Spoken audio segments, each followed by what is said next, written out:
আমরা অত্যন্ত আনন্দিত যে আমাদের মাঝে উপস্থিত হয়েছেন আমাদের দেশের প্রাগ্রসর একজন অর্থনীতিবিদ, আমাদের সকলের সংগ্রামের দীর্ঘকালের সাথী ডক্টর বিনায়ক সেন। তিনি বর্তমানে বিআইডিএস এর মহাপরিচালক। তিনি স্বাধীনতার সুবর্ণ জয়ন্তী, অর্জন, সম্ভাবনা, সংকট ও করণীয় সম্পর্কে মূল আলোচনা উত্থাপন করবেন। ধন্যবাদ হেলাল ভাই। আমাকে শোনা যাচ্ছে? শোনা যাচ্ছে। যাদেরকে আমি দেখতে পাচ্ছি 37 জন এখানে আছেন, তাদের অধিকাংশই আমার অগ্রজ, আদর্শে প্রতিকৃত। তাদের সামনে আমি যেগুলো কথা বলবো সেগুলো কোনো নতুন কথা নয়, তারা এগুলো জানেন। আমি হয়তো আমার প্রফেশনের জায়গা থেকে এটাকে গুছিয়ে বলার চেষ্টা করি। বাংলাদেশ অনেক দূর এগিয়েছে, এতে কোনো সন্দেহ নেই, এবং আমরাও একটা বিষাদগ্রস্ত অবস্থা থেকে বেরিয়ে এসেছি। সাইকোলজিক্যাল লিটারেচারে বলে যে পেসিমিজমের একটাই অর্থনৈতিক তাৎপর্য আছে। যে পেসিমিস্ট, সে পারসিভ করে যে আগামী দিনে রিটার্ন আসবে খুব কম। রিটার্ন কম আসুক বা না আসুক, এই পারসেপশনের কারণে যে আগামীতে রিটার্ন কম আসতে পারে, এটাই তাকে কর্মোদ্যম থেকে ফিরিয়ে রাখে। সুতরাং সেই অবস্থা থেকে আমরা বেরিয়ে এসেছি। আজকে অবশ্য 50 বছর পরে বিশ্বাস করা বা কল্পনা করা শক্ত যে 72-73 সালে কি পেসিমিজম ছিল। তখন বলা হতো যে বাংলাদেশের লং টার্ম উন্নয়নের সম্ভাবনা সুদূর করা হতো। কেন? কারণ হচ্ছে এটা উচ্চ ঘনবসতি দেশ, এখানে প্রায়শ প্রাকৃতিক বিপর্যয় হানা দেয়, এখানে তেমন কোনো প্রাকৃতিক সম্পদ নেই। এই তিনটির কারণে এখানে বিনিয়োগকারীরা লং টার্ম ইনভেস্টমেন্টে উৎসাহী হবে না, এবং এটাই প্রথাগত অর্থনৈতিক শাস্ত্রের প্রেডিকশন ছিল। আমরা যদি কোনোভাবে বেঁচে পড়ে থাকতে পারি, সেটাই আমাদের জন্য হতো বড় অর্জন। এইরকমই ছিল তৎকালীন প্রাক্কলন। কিন্তু সেই নৈরাশ্যবাদগুলো, এবং যেটা পরবর্তীকালে প্রকাশিত হয়েছে, পপুলেশন, জনসংখ্যা বিস্ফোরণ কেন কমানো যাবে না, কারণ এই দেশ এমনিতেই ঘনবসতির দেশ, তদুপরি এখানে সনাতনী সংস্কৃতির প্রবল প্রভাব রয়েছে, ফলে নারীরা বেরিয়ে আসতে পারবেন না, তারা ক্ষমতাপ্রাপ্ত হবেন না, এবং ফলে এখানে ফার্টিলিটি রেট কমার সম্ভাবনা নেই। অ্যাগ্রারিয়ান পেসিমিস্টরা বলেছেন যে এখানে কৃষি আধা সামন্তবাদী বা প্রাক পুঁজিবাদী উৎপাদন সম্পর্কের শৃঙ্খলে বাধা, এখানে কখনোই উৎপাদিকা শক্তি তার পূর্ণ বিকাশ লাভ করতে পারবে না, সবুজ বিপ্লবের অ্যাডপশন প্রক্রিয়া সমাপ্ত হবে না, এবং সেই অর্থে আমরা সকলকে খাওয়াতে পড়াতে পারবো না, একটা খাদ্যের স্বয়ংসম্পূর্ণতা আসবে না। ইন্ডাস্ট্রিয়াল পেসিমিস্টরা তখন বলেছিলেন যে বাঙালি ব্যবসায়ীরা মূলত ফার্স্ট জেনারেশন ইন্ডাস্ট্রিয়ালিস্ট, এবং এখানে শিল্পোদ্যোক্তা শ্রেণী সৃষ্টি করতে অনেক সময় লাগবে, এবং ততদিনে এই প্রাথমিক পুঁজি সঞ্চয়ন প্রক্রিয়া ব্যাহত হয়ে যাবে। নারীদের কথা আগেই বলেছি, এখানে হিউম্যান ক্যাপিটাল সেই কারণেই বেশি বিকশিত হবে না, কারণ সার্ভিস সেক্টরের জন্য দরকার উন্নত হিউম্যান ক্যাপিটাল। কিন্তু হিউম্যান ক্যাপিটালের দরকার কোয়ালিটি অফ চিলড্রেনের বিষয়, কিন্তু কোয়ালিটি অফ চিলড্রেন আসবে কোথা থেকে, যেখানে কোয়ান্টিটি অফ চিলড্রেন বাড়ছে। কোয়ান্টিটি কোয়ালিটি ট্রেড অফের কারণে এখানে গুণগত ইনভেস্টমেন্ট হবে না আমাদের ফিউচার হিউম্যান ক্যাপিটাল। এই গল্পগুলো, আমি একটা ছোট্ট গল্প বলি। দ্বারকানাথ ঠাকুরের সাথে 1844 সালে ম্যাক্স মুলার, তরুণ ম্যাক্স মুলার, 23 বছর বয়স তখন, তার দেখা হয়েছিল প্যারিসে। ম্যাক্স মুলারকে দ্বারকানাথ ঠাকুর অনেক ইতালীয় সঙ্গীত, নানান রকম অর্গানে এবং পিয়ানোতে বাজিয়ে শুনিয়েছিলেন, এবং ম্যাক্স মুলার খুব মুগ্ধ হয়ে পরবর্তীকালে বিবরণ লিখেছেন যে দ্বারকানাথ এত গভীরভাবে পাশ্চাত্য সঙ্গীতের, বিশেষ করে অপেরাটা এবং অন্যান্য সঙ্গীতে তার উনি খুব পারদর্শী। তারপর তিনি ম্যাক্স মুলার বলেন যে তুমি একটু ভারতীয় সঙ্গীত আমাকে দু একটা শোনাও। উনি যখন শোনালেন দ্বারকানাথ, তখন ম্যাক্স মুলার খুবই মানে সাদামাটা ভাবে বললেন যে আমার তেমন ভাল লাগছে না, কেমন যেন বিরক্তিকর একই একই জিনিসেরই পুনরাবৃত্তি মনে হচ্ছে। তো দ্বারকানাথ তখন একটু বিরক্ত হয়ে, কারণ তিনি তো বয়স্ক মানুষ আর সে হচ্ছে তরুণ ম্যাক্স মুলার, সদ্য সংস্কৃত শিখছে এবং প্যারিসে বসে সে অনুবাদ করার চেষ্টা করছে বেদ উপনিষদ থেকে। তো ম্যাক্স মুলার বললেন তোমাদের পাশ্চাত্যে এই একটা ঝামেলা, তোমরা অতি দ্রুত কনক্লুশনে আসো। আমি যতটা ধৈর্য ধরে তোমাদের গান শিখতে হয়েছে, তোমাদের যে গানের যে স্বরলিপি সেটাকে আয়ত্ত করতে হয়েছে, তোমার এতটুকু ধৈর্য নেই যে আমাদের সঙ্গীতটাকে সেই সেই রকমের একটা শ্রদ্ধা ভরে ধৈর্যের সাথে শেখা। আমার প্রায়শ মনে হয় যে বাংলাদেশকে তৎকালীন সময় যে নৈরাশ্যবাদের আলোকে দেখা হয়েছিল, যারা দেখেছিলেন তাদের মধ্যেও হয়তো ধৈর্যের কিছুটা অভাব ছিল। যখন তারা নারী মুক্তির ক্ষেত্রে সমস্যা দেখেছিলেন, তখন কি তারা দেখেননি 50-60-এর দশকে আমাদের সমাজেই, আমাদের দেশেই, পূর্ব পাকিস্তানে, তৎকালীন পূর্ব পাকিস্তানে আন্দোলনগুলো? তারা কি বেগম রোকেয়ার নাম জানতেন না? তারা কি বেগম রোকেয়ার বইপত্র কখনো পড়েননি? তারা কি তত্ত্ববোধিনী পত্রিকার সম্পাদিকা জ্ঞানদানন্দিনীর কথা শুনেননি? সুতরাং আমাদের ইতিহাস ঐতিহ্য সম্পর্কে কিছুটা অবজ্ঞা এবং মানে অজ্ঞতার জন্য এই পরিস্থিতির সৃষ্টি হয়েছে। মার্কসের ক্যাপিটালই আছে যে প্রাক শিল্পায়নের শিল্প বিপ্লবের যুগে ঢাকা লন্ডনের চাইতে সমৃদ্ধ ছিল। এই সমস্ত এভিডেন্স গুলো কিন্তু নানাভাবেই ছিল। তাদের ইউরোপীয় পরিবেশকরা মধ্যযুগে, লেট মধ্যযুগে তারা ভ্রমণ করে গেছে এবং তারা বর্ণনা দিয়েছেন ঢাকা পূর্ববঙ্গে, কিন্তু তারা কিন্তু সেই সেই সেই সমস্ত ঐতিহাসিক এভিডেন্সকে অগ্রাহ্য করেছেন। এখন আমরা দেখতে পাচ্ছি যে গত 50 বছরের মধ্য দিয়ে এই সমস্ত নৈরাশ্যবাদের বিপরীতে কিছুটা সাফল্য অর্জিত হয়েছে। কোনো কোনো ক্ষেত্রে বেশ তাৎপর্যপূর্ণ সাফল্য অর্জিত হয়েছে এবং তার সামগ্রিক ফলাফল হিসেবে আমরা লোয়ার ইনকাম থেকে লোয়ার মিডল ইনকামে কান্ট্রিতে প্রবেশ করেছি। সম্প্রতিকালে আউট অফ এলডিসি থেকেও আমরা বেরিয়ে এসেছি, যদিও অফিসিয়ালি এটা 2026-এ যে কার্যকর হবে, কিন্তু বেরিয়ে এসেছি। এবং অন্যান্য দিকেও এসডিজি, এমডিজি পার করে এসডিজির দিকেও আমরা এগিয়ে চলেছি কোভিডের আনসার্টেনটি সত্ত্বেও। সুতরাং এক কথায় বলা যায় যে অর্জন প্রত্যাশিত কি অপ্রত্যাশিত ছিল এই বিতর্ক চলতেই থাকবে, কিন্তু আমরা বলতে পারি যে অর্জনের পিছনে কোনো একক ব্যক্তি বা সংগঠন বা শক্তির অবদান ছিল না। সেখানে রাষ্ট্র একটা গুরুত্বপূর্ণ ভূমিকা পালন করেছে তার সহায়তা দিয়ে, সেটা জনশিক্ষার খাতেই হোক, জনস্বাস্থ্যের খাতেই হোক, সেটা প্রাইভেট সেক্টরকে প্রণোদনা দিয়েই হোক, সেই সমস্ত কাজগুলোর ক্ষেত্রে যেমন কাজ করেছে। তেমনি আমাদের দেশের একটা প্রবল অ্যাসেট হচ্ছে যে পাবলিক প্রাইভেট এনজিও পার্টনারশিপ, সেটা আমাদের অ্যাসেট। আজকে যখন বিহারের সাথে আমরা বাংলাদেশের কল্পনা করি, তুলনা করি 1990-এর দশকে, তখন আমরা দেখতে পাই বিহারে কোনো এনজিও সেক্টর ছিল না।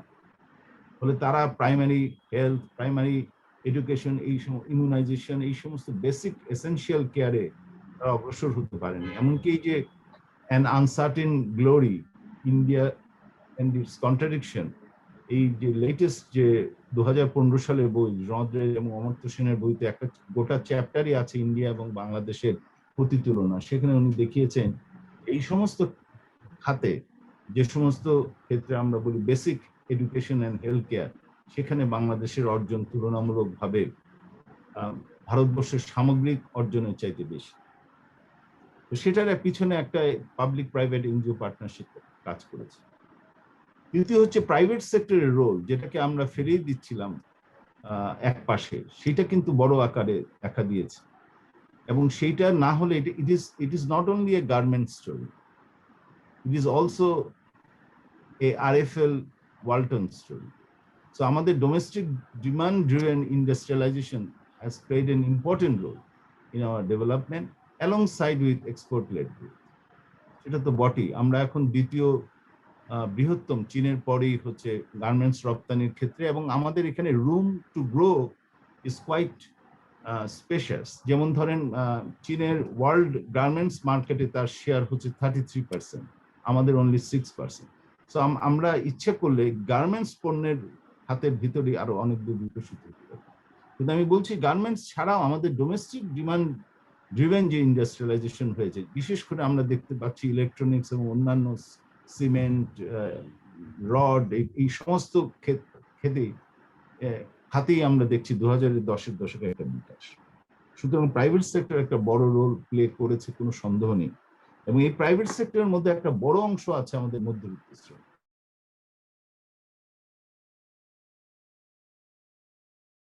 দশকের মধ্যবিত্ত বিকাশ, সেটার সাথে 50-60-এর মধ্যবিত্ত বিকাশের মধ্যে একটা কন্ট্রাস্ট করতে পারি। তৎকালীন সময় মধ্যবিত্ত বিকাশ ছিল মূলত স্যালারিড এমপ্লয়মেন্ট, এই লয়ার, ফ্রি প্রফেশনস, সেইগুলোকে কেন্দ্র করে। কিন্তু এবারের আমাদের এখানে মধ্যবিত্ত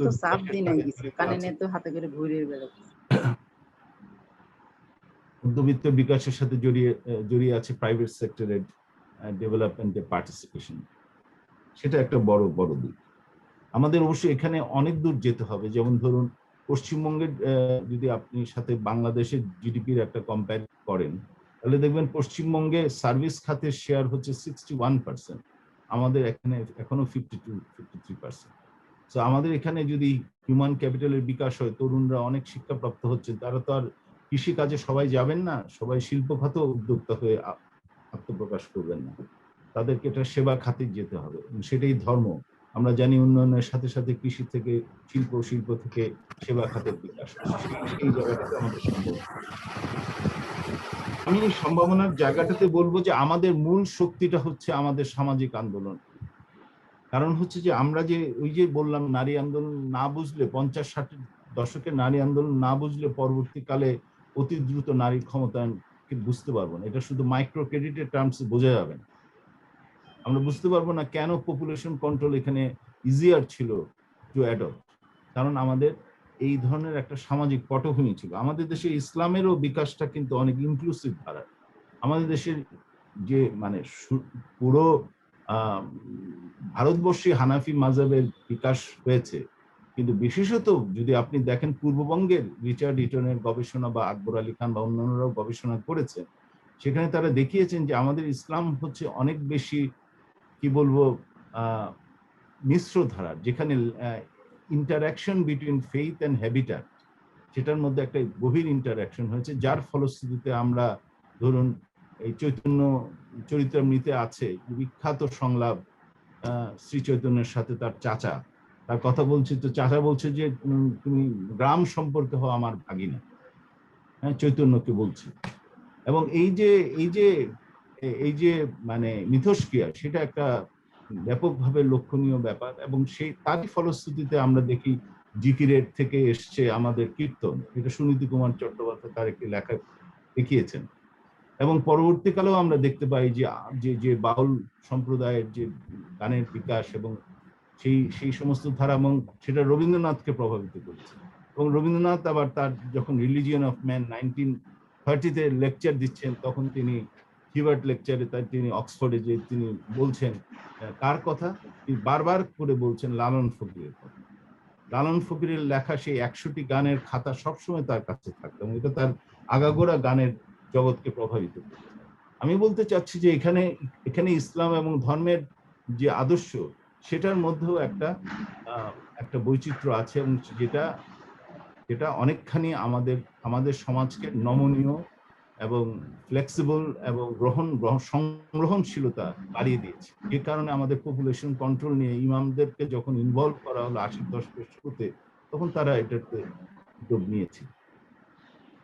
সুতরাং আমাদের সামাজিক পুঁজি এবং সামাজিক আন্দোলনের ধারা, আজকে যে দক্ষিণ ভারত উত্তর ভারতের চাইতে বেশি অর্থনীতিতে এগিয়ে, সেটা এই কারণে নয় যে তারা উদারীকরণে এগিয়ে, এটা তো বটেই, কিন্তু সেটা হচ্ছে outcome, process of social assimilation, যেটা শুরু হয়েছে আন্নাদুরাইয়ের সেই অ্যান্টি ব্রাহ্মণিক্যাল মুভমেন্টের দ্বারা। 1920 সালে যে সংগঠিত যে আন্নাদুরাইয়ের আন্দোলন, যেখান থেকে এই যে ডিএমকে আন্দোলনের এবং পার্টির যে প্রতিষ্ঠা, সেখান থেকে আমরা দেখতে পাই যে তারা একটা জাতপাত নির্বিশেষে তারা একটা মোর ইগালিটেরিয়ান বেসিস তৈরি করতে পেরেছে। এবং আমাদের বাংলাদেশে কিন্তু এই সামাজিক ইগালিটেরিয়ানের বেসিসটা কিন্তু লক্ষণীয়। রবীন্দ্রনাথের কিছু কিছু লেখায় উল্লেখ আছে যে আমাদের দেশের মুসলিম সমাজের সম্পর্কে উনি বলছেন যে হিন্দুরা ধর্মে অত গোড়া না, কিন্তু আচারে ভয়ানক গোড়া। আর আমাদের দেশে মুসলিম সম্পর্কে উনি বলছিলেন যে তাদের এখানে কোনো আচার জাতপাত এতে গোড়ামি নাই, ধর্মে যদিও রক্ষণশীলতা আছে। সুতরাং এই সমস্ত বিষয়গুলো নিয়ে আমাদের একটু বিশদভাবে জানা বোঝা উচিত।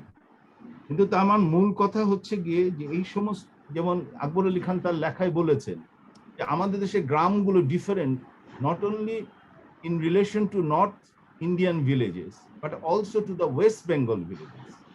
কি কোথায় পার্থক্য উনি বলছেন, জিওগ্রাফিক্যালি আমাদের ভিলেজ সেটেলমেন্টস গুলো ওপেন ভিলেজ সেটেলমেন্ট, এবং নর্থ ইন্ডিয়ান ভিলেজ গুলো হচ্ছে ক্লোজড ভিলেজ। তার একটা বাউন্ডারি থাকে, তার একটা হেডম্যান থাকে, তার একটা মোড়ল থাকে, তাই ঢুকতে গেলে একটা পাইতে একটা পারমিশনের ব্যাপার, একটা পঞ্চায়েত ঘিরে এটা গঠিত হচ্ছে। আমাদের দেশের গ্রামগুলো ওরকম সংগঠিত গ্রাম ছিল না। সংগঠিত গ্রাম না থাকার কারণে এখানে বহু মিশ্র কালচার এবং প্রতিক্রিয়া হয়েছে, এবং যেটার থেকে অনেক অনেক আন্দোলন এবং অনেক উদ্ভাবন হয়েছে। সেইটাকে বিকশিত করা সম্ভব, এবং সেটা করতে পারলে আমরা শুধু এসডিজি নয়, আমরা যে মানে 2031-এর মধ্যে আমরা 2041-এর মধ্যে আপার ইনকামের কাছাকাছি যাওয়ার চেষ্টা করতে পারি। অনেকে বলতে পারেন যে না, এটা কল্পনা, এটা তো 20 বছরের সম্ভব না। হয়তো সম্ভব না, 30 বছরের সম্ভব। আমি বলি 1990 সালে চীনের অবস্থায় আপনারা যদি ফিরে যান, 1990 সালে চীন কি ছিল? আজকে 30 বছরের মধ্যে চীন কোথায় এসে দাঁড়িয়েছে? 30 বছর কিন্তু একটা জাতির জীবনে, বা ইভেন 20 বছর একটা জাতির জীবনে কিন্তু একটা প্রচন্ড রকমের ঝাঁকুনি দিতে পারে এবং প্রচন্ড পরিমাণে উল্লম্ফনের জায়গায় নিয়ে যেতে পারে। তো চীন ভিয়েতনাম থেকে যদি আমরা কিছু শেখার চেষ্টা করি, তাহলে আমার মনে হয় এখানে অনেক কিছু করা সম্ভব। আরেকটা জিনিস আমি বলি যে আমরা অনেক আদর্শগত ব্যারিয়ারও মনের দিক থেকে অতিক্রম করেছি। আগে আমরা ভাবতাম সমাজতন্ত্র মানে রাষ্ট্র নির্ভর মালিকানা, কিন্তু আমাদের সংবিধানে কিন্তু সেটা ছিল না। আমাদের সংবিধানটাকে যদি আমরা আমাদের আগামী দিনের উন্নয়নের প্ল্যাটফর্ম হিসেবে ধরে নিই, তাহলে কিন্তু একটা democracy with social justice with welfare state, এরকম একটা ধারণা কিন্তু আমাদের সংবিধানে বিভিন্ন ধারায় উপধারায় রয়েছে। সংবিধান লেখা হয়েছিল ইংরেজিতে, ডক্টর কামাল হোসেন লিখছিলেন, এক পাতা করে লিখছিলেন, আনিসুজ্জামানকে দিচ্ছিলেন, আনিসুজ্জামান অনুবাদ করছিলেন। এখানে একটা গন্ডগোল, আপনারা যদি কখনো ইংরেজি এবং বাংলা মিলিয়ে পড়েন, তাহলে দেখবেন যে সংবিধানের 10 নম্বর ধারায় এখানে অনেকেই আছেন যে সমাজবাদী ভাবনাতে উৎসাহিত, সেই জন্যই বলছি। সেখানে উনি লিখলেন, কামাল হোসেন লিখলেন জাস্ট অ্যান ইগালিটেরিয়ান সোসাইটি। সেটা আনিসুজ্জামান অনুবাদ করলেন ন্যায়ানুগ, তাতে কোনো অসুবিধা নাই, ন্যায়ানুগ ও সাম্যবাদী সমাজ। তো সাম্যবাদী সমাজ ইগালিটেরিয়ান সোসাইটি অনুবাদ করলেন। উনি ভালো করেই জানতেন যে সাম্যবাদী এই ধারণাটি এসেছে একটা বিশেষ রাজনৈতিক মতাদর্শের ঘরানা থেকে। উনি নিজে আনিসুজ্জামান সাহেব যেহেতু 50-এর দশকে কমিউনিস্ট পার্টির সাথে জড়িত ছিলেন, তার স্মৃতিকথা থেকে জানা যায় যে সেটার কারণেও হতে পারে। আমি একটা জাস্ট সামান্য উদাহরণ দিয়ে দেখালাম যে এখানে অনেক সময় আমাদের মূলে ফিরে যেতে হবে। আমাদের মূলটা ছিল ইগালিটেরিয়ান সোসাইটি, সাম্যবাদী সমাজ। ঠিক তেমনি আমাদের সংবিধানের কিন্তু ধারাতে পরিষ্কার করে বলা আছে মিশ্র মালিকানা। সেখানে রাষ্ট্রীয় মালিকানা, সমবায়ী মালিকানা এবং ব্যক্তি মালিকানা। এবং ব্যক্তি মালিকানা মিশ্র এবং রাষ্ট্রীয় মালিকানাতে তাজউদ্দিন আহমেদ বক্তৃতায় উঠে বলেছে যে আমাদেরকে বাম দিক থেকে এই দিকে সমালোচনা করা হয়েছে, কেন রেখেছি মিশ্র মালিকানা, কেন রাষ্ট্রায়ত্ত রাখেনি। সুতরাং ওনারা অনেক উদাহরণের পর উদাহরণ দিয়েছেন, জিরিয়ার থেকে, পোল্যান্ড থেকে, হাঙ্গেরি থেকে, যে কোথায় কোথায় ব্যক্তি মালিকানা রাখা হয়েছে, এই দিকে তাদেরকে ডিফেন্ড করতে হয়েছে। আবার অন্যদিকে যারা চাচ্ছিলেন কেবলই ব্যক্তি মালিকানা, তাদেরকে তিনি বলেছেন যে আমাদের মতন পশ্চাৎপদ কৃষিপ্রধান দেশে আমরা এখনই এই ব্যক্তি খাত নির্ভর অর্থনীতি করতে পারি না। তাছাড়া উনি বলেছেন যে লেবার পার্টির অভিজ্ঞতা প্রমাণ করছে সেখানে একটা রাষ্ট্রের বড় ভূমিকা। সুতরাং আমাদের মনে রাখতে হবে যে আমাদের যারা আর্কিটেক্ট ছিলেন সংবিধানে, তারা কিন্তু বিভিন্ন দেশের সংবিধানই শুধু দেখেননি, তারা বিভিন্ন দেশের অর্থনৈতিক রাজনৈতিক ইতিহাসটাকে মাথায় রেখে একটা একটা মিডল পন্থা, মধ্যপন্থা বা মিডল মার্চের তারা ব্যবস্থা করেছে।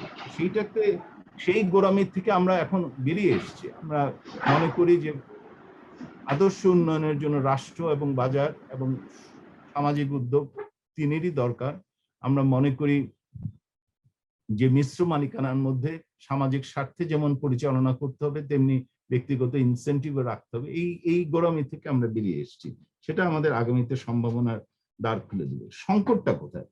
সংকটটা হচ্ছে যে আমাদের একটা সংকট তো খুবই, আমরা সংকটের মধ্যেই আছি, আমরা ইতিহাসের মধ্যেই আছি, সেটা হচ্ছে যে পোস্ট কোভিড আনসার্টেনটি। এইটা আমাদের আগামী এক দশককে নানাভাবে প্রভাবিত করবে, নানাভাবে। এটা আমাদের এসডিজি লক্ষ্যমাত্রা অর্জনে কিছুটা হিকআপ সৃষ্টি করবে। এটার সাথে এলডিসি থেকে উত্তরণের প্রক্রিয়া এবং কোভিড আনসার্টেনটি মিলে আমাদের কিছু আরো বাড়তি চাপ সৃষ্টি হবে। কিন্তু আমাদের মনে রাখতে হবে কোভিড শুরু হওয়ার আগের থেকেই আমাদের কিছু কিছু ভালনারেবিলিটি জমা হচ্ছিল। সুতরাং আমাদের এই ভালনারেবিলিটিস গুলো দূর করতে হবে, সেগুলো আমরা সবাই জানি। আমি জাস্ট রিপিট করব না, আমি জাস্ট পয়েন্টস গুলো বলে যাচ্ছি। একটা ভালনারেবিলিটি হচ্ছে যে আমাদের পভার্টি লাইনের উপরে 25 থেকে 30% মানুষ, আমরা দেখেছি 2016 সালের অঙ্ক করে, যে সেখানে দেখেছি এটা একটা কনসেন্ট্রেটেড হয়ে আছে। তো যে কোনো রকমের সংকট, সেটা বন্যা হোক, কোভিড হোক বা অন্য যে কোনো সংকটে হোক, দুর্বিপাকে তারা অনেকটা নিচের দিকে নেমে যাওয়ার ঝুঁকিতে থাকে। এটাকে আমরা অনেকে বলি, এখন বলছি অনেকে নিউ পুর, আমরা আগে বলতাম ভালনারেবল নন পুর, যে নামেই অভিহিত করি না কেন, সেটা আমাদের একটা ঝুঁকির দিক। সুতরাং আমরা দারিদ্র্য কমিয়ে এনেছি বটে, কোভিডের আগে ছিল 20% এবং মানে তুলনীয় সংখ্যা হিসেবে বলছি যে আমরা 1991-92 সালে আমরা ছিলাম 60%। সুতরাং আমরা মানে এই যে 30 বছরে আমরা মানে প্রায় 40% পয়েন্ট পভার্টি কমিয়ে এনেছিলাম। কিন্তু কমালেও সেটা ডিউরেবল প্ল্যাটফর্মে দাঁড় করাইতে পারি নাই। তার কারণটা হচ্ছে যে উপরেই দারিদ্র সীমা যেখানেই নির্ধারণ করুন না কেন, তার উপরে একটা 20-25-30% মানুষ এটা আশপাশে বাসা বেঁধে আছে। সেটা একটা ভালনারেবিলিটি। আরেকটা ভালনারেবিলিটি হচ্ছে দিক হচ্ছে যে 2010-এর দশকে মোটা দাগে বলতে গেলে শহরাঞ্চলে যতটা সমৃদ্ধি হয়েছে, ততটা পরিমাণে শহরাঞ্চলে নগর দারিদ্র্যের পরিমাণটা ততটা পরিমাণে কমে আসে নাই। মানে কমে আসার গতিটা, pace of urban poverty reduction has slowed down, যেটাকে আমরা বলি 2010 এবং 2016-র মধ্যে। বিশেষ করে চিটাগাং এ আমরা দেখেছি দারিদ্র্য বেড়েছে। কিন্তু তার চাইতেও বড় কথা হচ্ছে যে আরবান এক্সট্রিম পভার্টি, মানে শহর এলাকার চরম দরিদ্র মানুষ, সেটা ফ্ল্যাট একটা লাইন।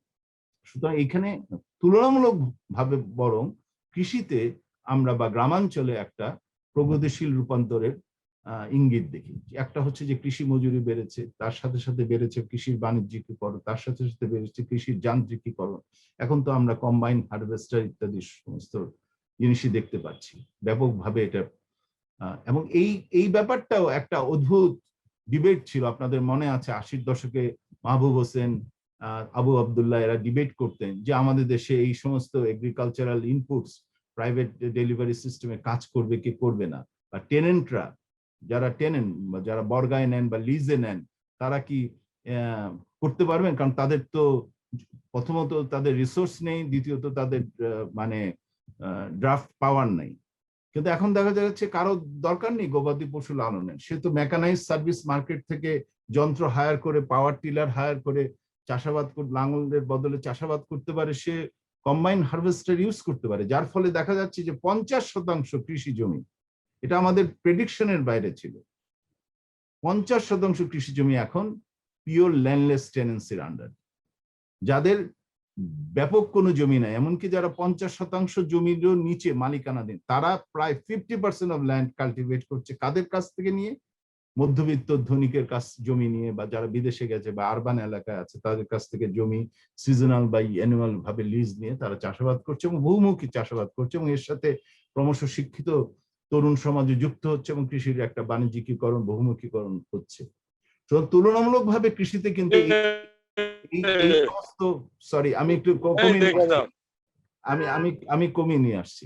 আমি এর ফলে যেটা হচ্ছে কৃষি মজুরিও বেড়েছে, কিন্তু শহর এলাকাতে কিন্তু আমরা দেখছি যে আরবান এক্সট্রিম পভার্টিটা ততটা বেগবান হারে কমেনি। দ্বিতীয় ভালনারেবিলিটি হচ্ছে যে ট্যাক্স জিডিপি রেশিও, আমরা সবাই জানি 9-10% এটা আটকে আছে, এবং ট্যাক্স জিডিপি রেশিওটা ধরুন নেপাল এবং ভারতে 18 থেকে 20% মতো, এবং আমরা আছি 9-10%, মানে অর্ধেক। এটার তো কোনো মানে হয় না। তো এই ট্যাক্স জিডিপি রেশিও তো আপনি না বাড়াতে পারলে, আপনি যদি 1% এডিশনাল আপনি বলতে চান যে অর্থমন্ত্রীকে যে আপনি এই খাতে ব্যয় করুন, সামাজিক সুরক্ষা খাতে আরো ব্যয় করুন, সে উনি দেবেন কোথা থেকে? হ্যাঁ, তাহলে ওনাকে ডেফিসিট ফিনান্সিং করতে হবে। ডেফিসিট ফিনান্সিং করছেন, এবারও করছেন 6% হারে করছেন, গত বছরও ছিল 6%-এর উপরে, এবারও করছেন, হয়তো আর একটু বেশি হবে। ডেফিসিট ফিনান্সিং এ কোনো সমস্যা নাই। সংকটের বছরে আইএমএফ এর প্রধান বলেছেন এটা প্রয়োজনে 8-10% পর্যন্ত যেতে পারে। ভারতবর্ষে আমরা জানি 9% ডেফিসিট ফাইন্যান্সিং, সেটা আমাদের দেশে ওটা হতে পারে, কিন্তু সেটা প্রক্ষেপণ হয়েছে কিসের ভিত্তিতে? আপনি মনে রাখবেন আমাদের দেশে এই বছরের বাজেটে বলা হয়েছে 11% হচ্ছে রেভিনিউ জিডিপি, আর 16% হচ্ছে গিয়ে আমরা 17% হচ্ছে গিয়ে আমাদের সরকারি ব্যয় বরাদ্দ। তো 17-11 6% হচ্ছে আমাদের ডেফিসিট ফাইন্যান্সিং।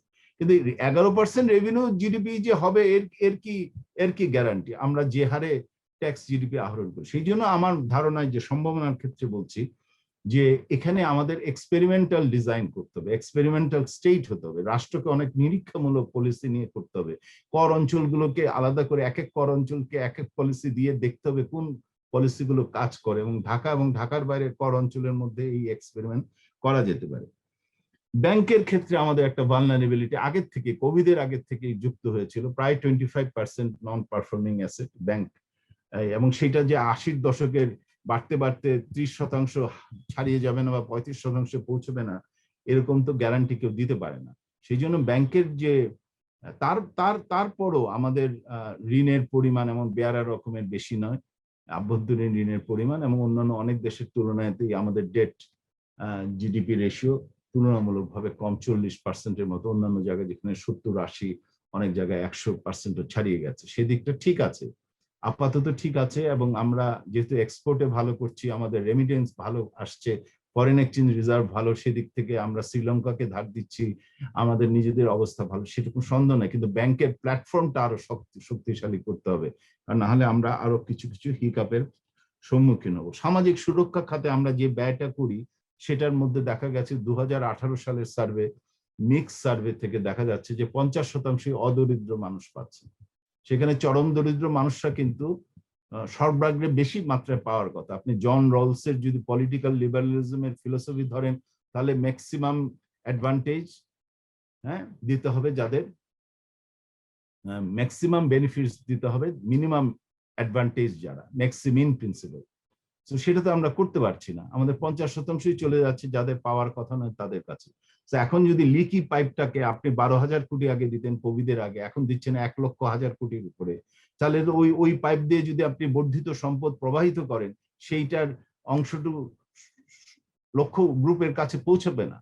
তো সেই জন্য পাইপটাকে আগে সারাতে হবে, এবং পাইপটাকে আগে উন্নত করতে হবে। এবং সো এখন করণীয় কি? এই যে চ্যালেঞ্জ, আমি 4টা চ্যালেঞ্জের কথা বললাম, যে পভার্টির ক্ষেত্রে একটা, পভার্টি লাইনের উপরে একটা ভালনারেবিলিটি, এবং এক্সট্রিম পভার্টিটার ক্ষেত্রে এখনো আমরা আরবানের ক্ষেত্রে আমরা উন্নতি করতে পারি না। ট্যাক্স জিডিপি রেশিওটা আমাদের খুবই কম, যেটা আমাদের উন্নয়নকে পিছু টেনে রেখেছে। ব্যাংকের ক্ষেত্রে ভালনারেবিলিটি আছে, এবং সামাজিক সুরক্ষা খাতে লিকি পাইপ।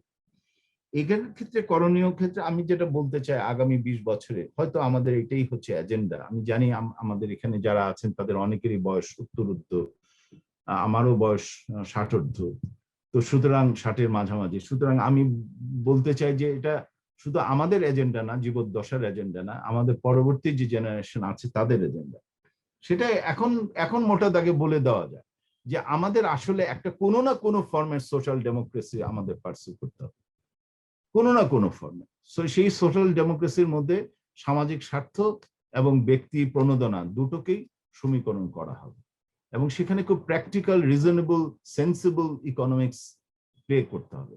এবং সেই লাইনে কোনো রকম বামপন্থী বিচ্যুতি ডানপন্থী বিচ্যুতির কোনো অবকাশ নেই। আজকে প্রমাণিত যেমন সোভিয়েত প্রথাগত অর্থনৈতিক মডেল যেটা রাষ্ট্র মালিকানা নির্ভর ছিল সেটা যেমন ব্যর্থ প্রমাণিত হয়েছে, তেমনি ভাবেই এখন আজকে কেউ বলবে না যে free market capitalism is the best system. সবাই বলবে যে ফ্রি মার্কেট ক্যাপিটালিজমকে রিফর্ম করতে হবে। এটা আপনি অমর্ত্য সেন থেকে টমাস পিকেটি থেকে শুরু করে পল ক্রুগম্যান থেকে শুরু করে ইভেন আইএমএফও বলবে না আমাদের অনেক কিছু চেঞ্জ করতে হবে। ইভেন ওয়ার্ল্ড ব্যাংকের স্লোগানও বদলে গেছে, তারা এখন শেয়ার্ড প্রসপ্যারিটির কথা বলছে। এখন আর পভার্টি রিডাকশন শুধু বলছেন, তারা বলছে শেয়ার্ড প্রসপ্যারিটি, অর্থাৎ এসডিজি গোল নাম্বার 10 সেটার গোল নাম্বার 10টা কি? সেখানে গরিবদের আয় ধনীদের আয়ের চাইতে আরো বেশি হারে বাড়তে হবে, অন্ততপক্ষে সমান হারে বাড়তে হবে, যাতে করে আমরা এসডিজি 10 বাস্তবায়ন করতে পারি। এটা জাতিসংঘ কর্তৃক ঘোষিত গোল। সুতরাং গ্লোবাল একটা কনসেনসাসের দিকে যাচ্ছে, যেটা হচ্ছে সোশ্যাল ডেমোক্রেটিক একটা কনসেনসাস। এখন এই সোশ্যাল ডেমোক্রেসি থেকে ইউরোপ নিজেই সরে আসতেছে, কারণ বিভিন্ন জায়গায় ডেমোক্রেসি রিট্রিট হচ্ছে, সেখানে সোশ্যাল ডেমোক্রেসি থেকে রিট্রিট হচ্ছে, সেটা অন্য সমস্যা, অন্য আলোচনা। দ্বিতীয় হচ্ছে যে আমাদের অবশ্যই তারুণ্যের শক্তি, আমাদের যেহেতু 50% জনসংখ্যা হচ্ছে 35-এর নিচে, সুতরাং সেই জনসংখ্যাটাকে আমাদের ব্যবহার করতে হবে। এবং যেহেতু নারীদের শ্রমশক্তি বাজারে অংশগ্রহণের হার মাত্র 35%, যদিও ভারতের চাইতে বেশি, কিন্তু ওখানেই আমরা আটকে আছি। সেটাকে অন্তত পক্ষে যদি আমরা 55-60% নিয়ে যেতে পারি, তাহলে আমরা জিডিপির ক্ষেত্রে একটা কোয়াড্রাপলিং এফেক্ট আমরা পাবো, কারণ আমরা নারীরা বিভিন্ন খাতে তখন অংশগ্রহণ করবে, তাতে করে ঘরের ভেতরে ঘরের বাইরে পরিবর্তনটা দ্রুত সূচিত হবে।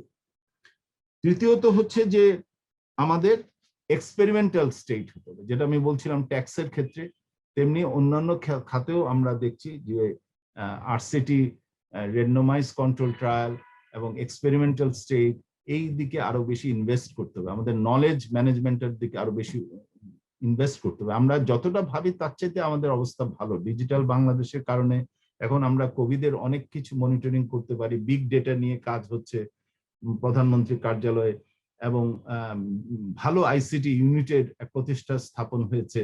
আমরা সম্প্রতিকালে বিআইডিএস এ একটা আলোচনা করলাম 23শে মে এবং 9ই জুনে করলাম মাস্ক নিয়ে। সেখানে অনির চৌধুরী, যিনি পিএমও অফিসে আইসিটি দেখেন, তিনি একটা চমৎকার প্রেজেন্টেশন করলেন। তার থেকে একটা ধারণা করা যায় যে এই খাতে ইনভেস্টমেন্ট যদি আরো ডিপেন্ড হয় তাহলে হবে। কিন্তু এখানে একটা ডিজিটাল ডিভাইড আছে, সেটা শহর এলাকা গরিব মানুষরা সেরকম পাচ্ছে না, আবার শহরের বাইরে গ্রামের এলাকারা পাচ্ছেন না। সেখানে ডিজিটাল প্ল্যাটফর্মটা দেওয়ার দায়িত্ব, এনশিওর করার দায়িত্ব হচ্ছে সরকারেরই, এবং যাতে করে সকলেরই স্মার্ট ফোন পেনিট্রেশন, যেটা এখন 30% of the market, we need to take it to the 70-80%। তাহলে আমরা এই যে তরুণ সমাজকে আমরা একটা বড় ধরনের হাতিয়ার তুলে দিতে পারবো ইভেন এই কোভিডের সময়। এবং সবশেষে আমি একটা কথা বলতে চাই, আইডেন্টিটি পলিটিক্স এবং ক্লাস পলিটিক্স এর রিলেশনশিপে। সবাই বলছেন যে না, ক্লাস পলিটিক্স এ সেইভাবে হচ্ছে না এবং এখন আইডেন্টিটি পলিটিক্স এর যুগ। হ্যাঁ, এটা ঠিক, ওই স্টেট মার্কেটের মতন একটা সুইং এর মতো। আগে যখন স্টেট ছিল তখন আমরা ক্লাস পলিটিক্স বলতাম, আর তারপরে যখন মার্কেটে চলে আসলো তখন সেটা আইডেন্টিটি পলিটিক্স এর দিকে গেল। কিন্তু এখন কিন্তু পেন্ডুলামটা আবার ফিরে আসছে। এখন আমরা দেখতে পাচ্ছি যে অর্থনৈতিক বৈষম্য, ইকোনমিক ইনইকুয়ালিটি, টপ 1% এর হাতে কত সম্পদ, এই সমস্ত আলোচনা কিন্তু বরং পাশ্চাত্যে আমি দেখছি অনেক বেশি ক্লাস নির্ভর আলোচনা, অনেক বেশি socialism is not a dirty word. Bernie Sanders নির্ভয়ে সোশ্যালিজমের আর্গুমেন্ট করতে পারেন। সেনেটর এলিজাবেথ ওয়ারেন ম্যাসাচুসেটস থেকে উনি তার নির্বাচনী বক্তৃতায় বারবার বলেছেন যে কলেজ লেভেল পর্যন্ত আমেরিকান প্রতিটা সিটিজেনের এডুকেশন নিশ্চিত করতে হবে। সুতরাং দেখেন, ক্যাপিটালিজমও কিন্তু ধাপে ধাপে, প্রথম দিয়েছে প্রাথমিক পর্যায়ে, তারপরে দিয়েছে হাই স্কুল পর্যন্ত, যেটা এখন আছে। কিন্তু ওয়ারেন স্যান্ডার্সরা এতে সন্তুষ্ট নন। তারা বলতে চাচ্ছেন যে হাই স্কুলে, এবং আপনি একটা বইয়ের নাম বলি, একটাই বই নাম বলছি, মাইকেল স্যান্ডেল, হার্ভার্ডের দার্শনিক, তার একটা বইয়ের নাম হচ্ছে দ্য টিরানি অফ মেরিট। তিনি বলছেন যে মেরিটোক্রেটিক সোসাইটি সমাজটাকে কোথায় নিয়ে যাচ্ছে। মেরিটোক্রেটিক সোসাইটির কারণে তারা শুধু মেরিট বেস সোসাইটিকে চিন্তা করছে, কিন্তু সবার তো মেরিট থাকবে না। সে হার্ভার্ডের দার্শনিক হয়ে বলছে যে সবাই তো হার্ভার্ডে কলম্বিয়াতে পড়াশোনা করতে পারবে না, কিন্তু তাই বলে কি তার basic health, basic education, basic অন্যান্য যে সমস্ত মানুষের নিত্য প্রয়োজনীয় এবং মৌলিক অধিকার সেটা তার পাওয়ার অধিকার নাই?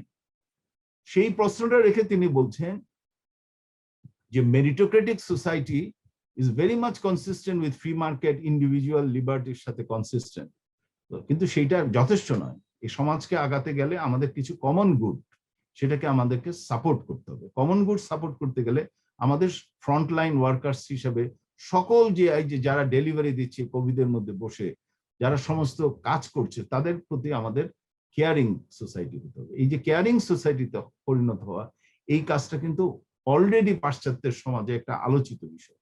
বরং যেহেতু সদ্য বেরিয়ে এসছে একটা ঘুণে ধরা সমাজ থেকে, সেই জন্য আমাদের মধ্যে কিছুটা একটু মানে যেরকম প্রথম স্বাধীনতা পেলে অবস্থা যেরকম হয় সেই রকমের অবস্থা।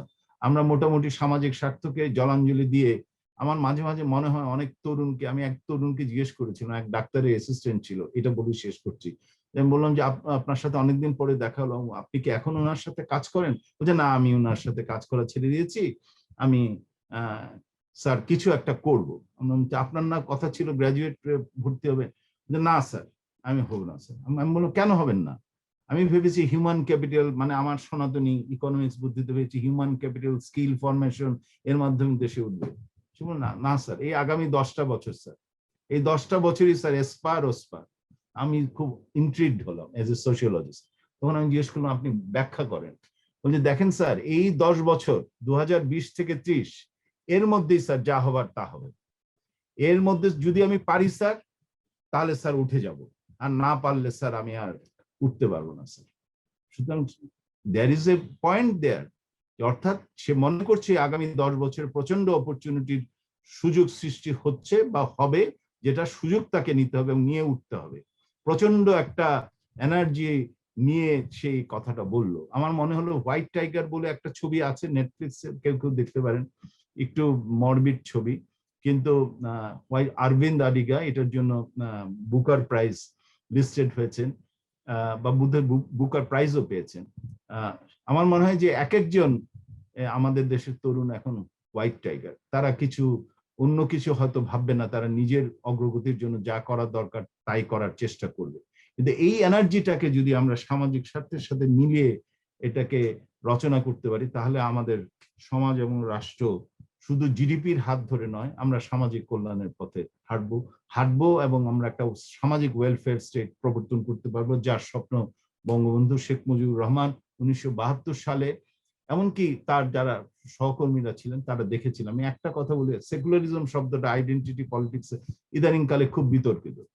আমি সম্প্রতিকালে আবুল মনসুর আহমদের বই শেরে বাংলা হইতে বঙ্গবন্ধু, সেখানে ওনার একটা লেখা আছে 1970 সালের নির্বাচনের পরে, 25শে ডিসেম্বর 1970-এ লেখা।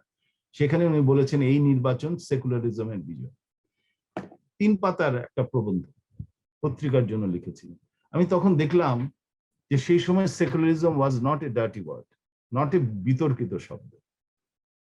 মানে তখন ওইটাই ছিল মিল, লিবারালিজম, সেকুলারিজম, সোশ্যালিজম, এই যে প্রিন্সিপাল গুলো যেগুলোর কথা শুরু করলেন হেলাল ভাই শুরুতে, সেইগুলোই ছিল সময়ের ব্যাপার। আজকে এটা ভিন্নভাবে ফিরে আসছে এবং ভিন্নভাবে এদেরকে আমাদেরকে ধরতে হবে। সেটা আমাদের আগামী দিনের চ্যালেঞ্জ। ধন্যবাদ আপনাদের সবাই।